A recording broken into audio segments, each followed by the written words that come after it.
اے اہل اسلام، اب اللہ اور اس کے رسول کی طرف سے ان مشرکوں سے جن سے تم نے عہد کر رکھا تھا بیزاری اور جنگ کی تیاری ہے۔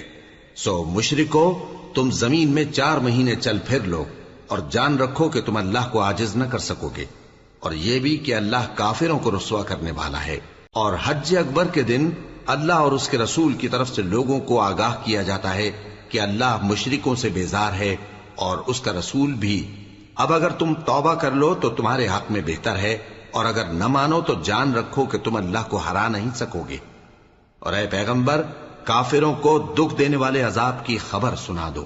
البتہ جن مشرکوں کے ساتھ تم نے عہد کیا ہو اور انہوں نے تمہارا کسی طرح کا قصور نہ کیا ہو اور نہ تمہارے مقابلے میں کسی کی مدد کی ہو، تو جس مدت تک ان کے ساتھ عہد کیا ہو اسے پورا کرو، کہ اللہ پرہیزگاروں کو دوست رکھتا ہے۔ پس جب عزت کے مہینے گزر جائیں تو مشرکوں کو جہاں پاؤ قتل کر دو، اور ان کو پکڑ لو اور گھیر لو، اور ہر گھات کی جگہ ان کی طاق میں بیٹھے رہو۔ پھر اگر وہ توبہ کر لیں اور نماز قائم کرنے اور زکوٰۃ دینے لگیں تو ان کا رستہ چھوڑ دو، بے شک اللہ بخشنے والا ہے، مہربان ہے۔ اور اگر کوئی مشرک تم سے پناہ کا خواستگار ہو تو اس کو پناہ دے دو، یہاں تک کہ وہ کلام اللہ کو سننے لگے، پھر اس کو امن کی جگہ واپس پہنچا دو، اس لیے کہ یہ بے خبر لوگ ہیں۔ بھلا مشرکوں کے لیے جنہوں نے عہد توڑ ڈالا، اللہ اور اس کے رسول کے نزدیک عہد کیسے قائم رہ سکتا ہے؟ ہاں، جن لوگوں کے ساتھ تم نے مسجد حرام یعنی خانہ کعبہ کے نزدیک عہد کیا ہے، اگر وہ اپنے عہد پر قائم رہیں تو تم بھی اپنے قول و قرار پر قائم رہو، بے شک اللہ پرہیزگاروں کو دوست رکھتا ہے۔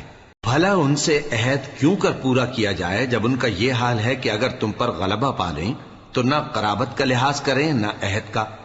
یہ منہ سے تو تمہیں خوش کر دیتی ہیں، لیکن ان کے دل ان باتوں کو قبول نہیں کرتے، اور ان میں اکثر نافرمان ہیں۔ یہ اللہ کی آیتوں کے عوض تھوڑا سا فائدہ حاصل کرتے اور لوگوں کو اللہ کے رستے سے روکتے ہیں۔ کچھ شک نہیں کہ جو کام یہ کرتے ہیں برے ہیں۔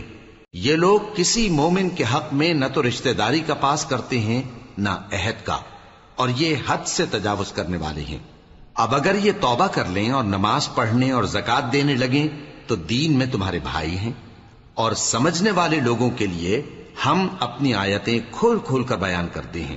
اور اگر عہد کرنے کے بعد اپنی قسموں کو توڑ ڈالیں اور تمہارے دین میں تانا زنی کرنے لگے تو ان کفر کے پیشواؤں سے جنگ کرو، ان کی قسموں کا کچھ اعتبار نہیں ہے، عجب نہیں کہ اپنی حرکات سے باز آ جائیں۔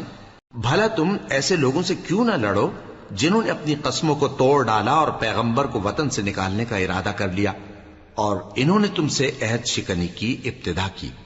کیا تم ایسے لوگوں سے ڈرتے ہو؟ سو ڈرنے کے لائق تو اللہ ہے اگر تم ایمان والے ہو۔